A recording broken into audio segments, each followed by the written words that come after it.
국민은 필요 없습니다. 민주주의도 필요 없습니다.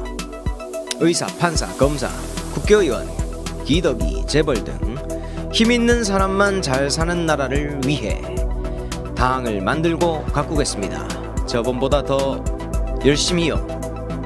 네, 국민의힘당. 네, 오행시였습니다. 네티즌의 국민의힘당 오행시 들려드렸습니다. 또 하나 더 들려드릴까요?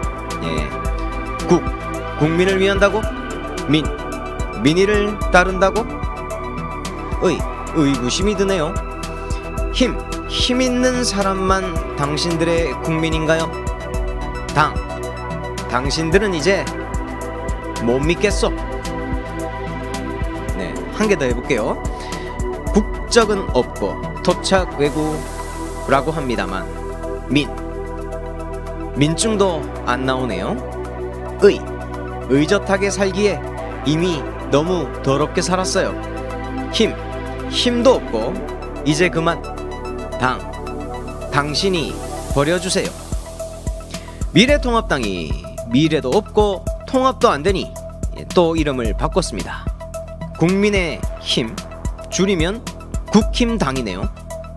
발음 그대로 해볼까요? 국임당, 바로 국임당이지요. 또 뭘 구기려고 그러나요? 당 이름에 몇 자를 빠뜨린 건 아닌가요? 대변인이 잘못 인쇄한 브리핑지를 읽었는지 모르겠습니다. 국민은 없고 미래도 없고 통합도 없고 힘도 없는 매국 민의 힘 당 미통당의 새 이름이었습니다. 2020년 8월 31일 여는 말 적폐영징 대구 박가리 전문 채널 대구의 소리 조석 생각이었습니다.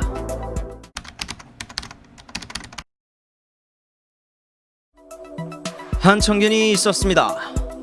전남 목포에서 태어난 지방 사람입니다. 그는 서울대에 갔습니다.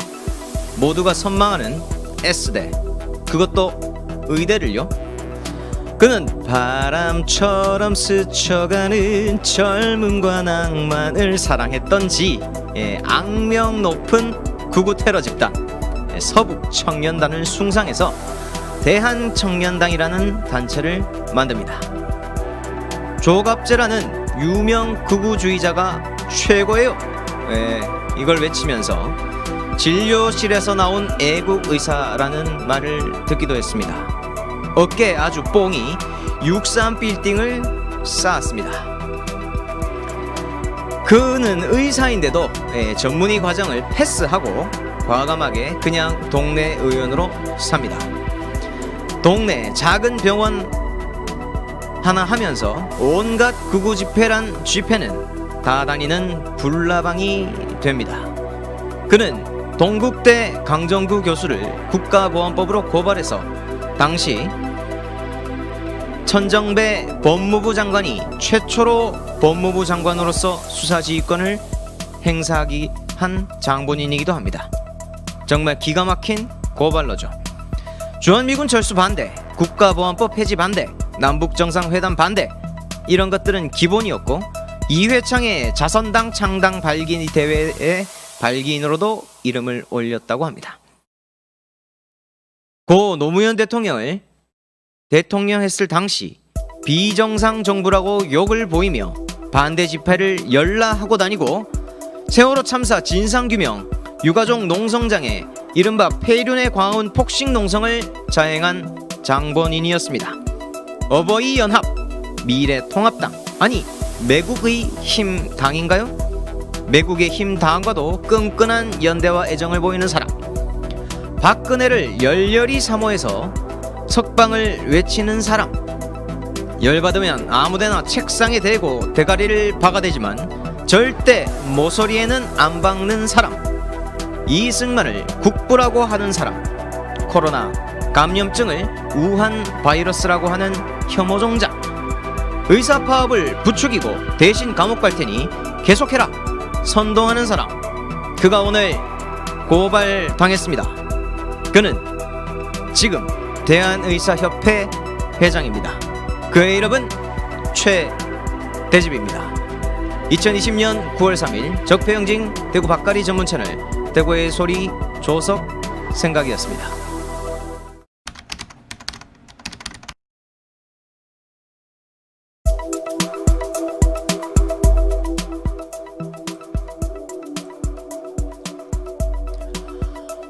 아들아 미안하다. 조선일보 사주가 아니라서. 딸아 미안하다. 국민의 짐 의원이 아니라서. 아들아 미안하다. 동아일보 사주가 아니라서.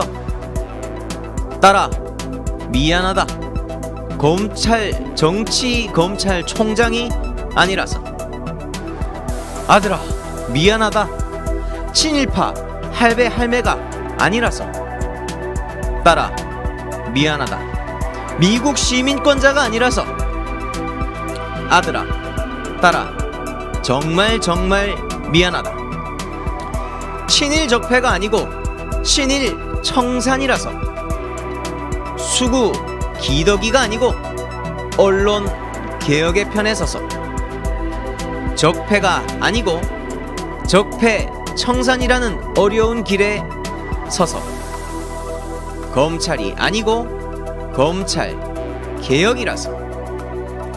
편한 길 놔두고 깨시민이어서 정말 미안하다.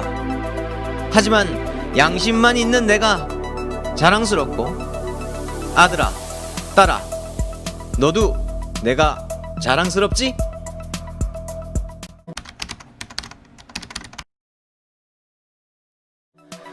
남자 셋이 모이면 군대 이야기를 하고, 군대 이야기가 나오면 군대에서 축구한 이야기로 밤을 샌다죠. 극혐입니다. 우리 아버지는 1970년대 군대를 3년 동안 다녀오셨습니다. 저는 2002년 군대를 2년 2개월, 그러니까 26개월 다녀왔습니다. 2010년 이후 21개월에서 18개월로 육군 복무기간이 단축되기 시작했습니다. 2020년 오늘 육군 복무는 18개월로 단축됐습니다. 70년대부터 80년대까지의 군대가, 90년대부터 2000년대까지의 군대가, 2010년대부터 2020년까지의 군대가 정말로 많이 달라졌습니다. 이제 군대는 인권군대, 제복 입은 시민으로 변모해 가고 있는 중입니다. 적어도 시스템상으로는 말이죠. 그런데 말입니다.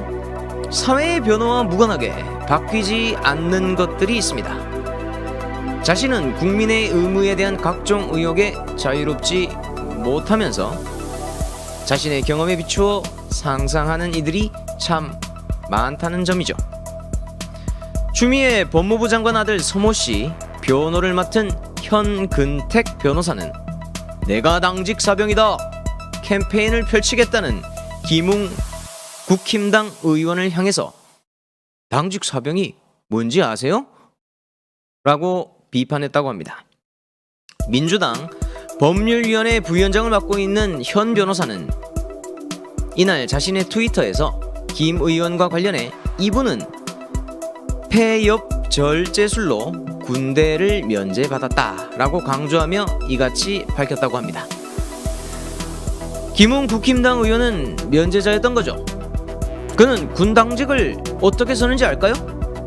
총은 몇 명, 사고 몇 명으로 시작되는 당직 사병은 공식 용어가 아니고 당직 하사입니다. 당직 사관은 사관과 부사관이 맡고 있죠. 현모 씨라는 당시 당직 병사의 이름을 최초로 깐 건 그 누구도 아닌 바로 조선일보였습니다. 10년 전에도 한 하사관 출신 시민은 전화로 휴가가 연장되는 일이 많았다고 밝혔습니다. 하물며 2020년 휴식 시간에 일반 병사들은 스마트폰을 사용할 수 있는 것이 많아졌습니다. 그런 군 부대에서 아픈 몸을 이끌고 부대에 복귀해 다시 휴가를 가는 말도 안 되는 것은 더욱더 이상한 일이겠죠. 이들이 이렇게 쌍팔년 군대를 기억해내고 이야기하는 건 무엇일까요? 아마도 그들이 쌍팔년 사고에 머무르고 있기 때문일 것입니다. 이들이 이렇게 병력이라는 국민들의 영리를 건드리는 건 자신들의 치명적 약점을 숨기고 정치적 야욕을 얻기 위함이겠죠. 그런데 말입니다. 군 생활을 떠들면 떠들수록 국민의 영린을 건드리게 되는 것은 과연 누구일까요? 민주화 운동 투옥으로 군대를 가지 못하는 분들일까요? 아니면 온갖 의혹과 꼼수로 점철된 조선일보일까요? 국힘 당일까요? 적어도 군 경험을 하신 분이 나와서 내가 당직 사병이다 라고 외쳐야 국민에 대한 예의 아닐까요? 2020년 9월 14일 조석 생각이었습니다.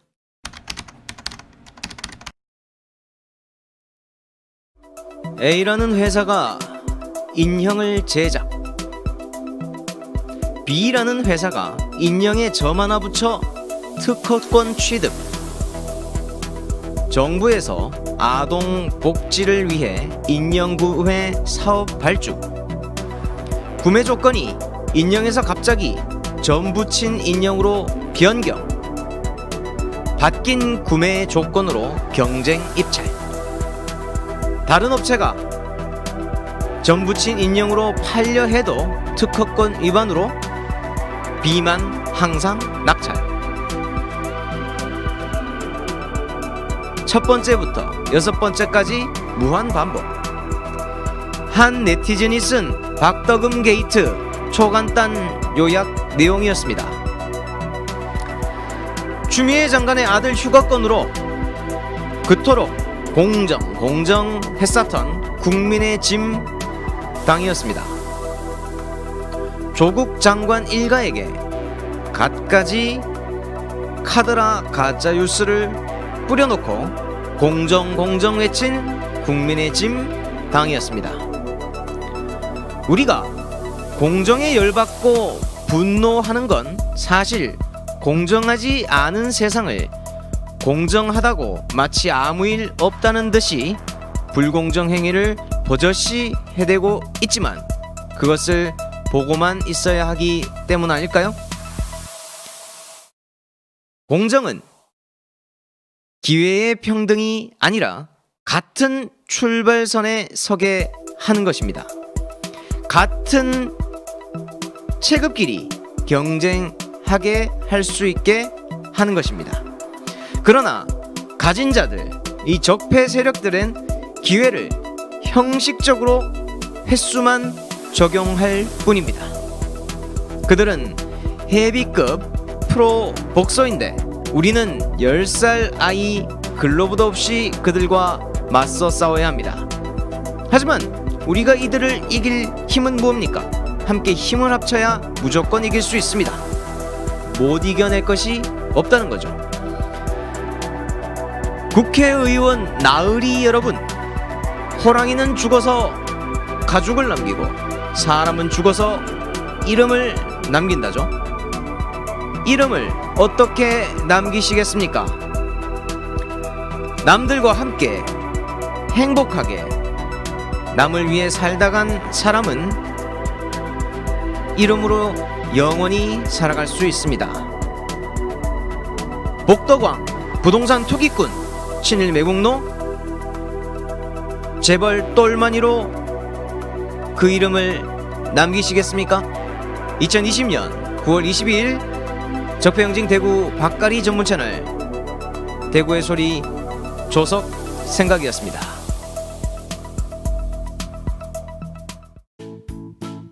이상 적폐영진 대구 박가리 전문 채널 대구의 소리 조석이었습니다.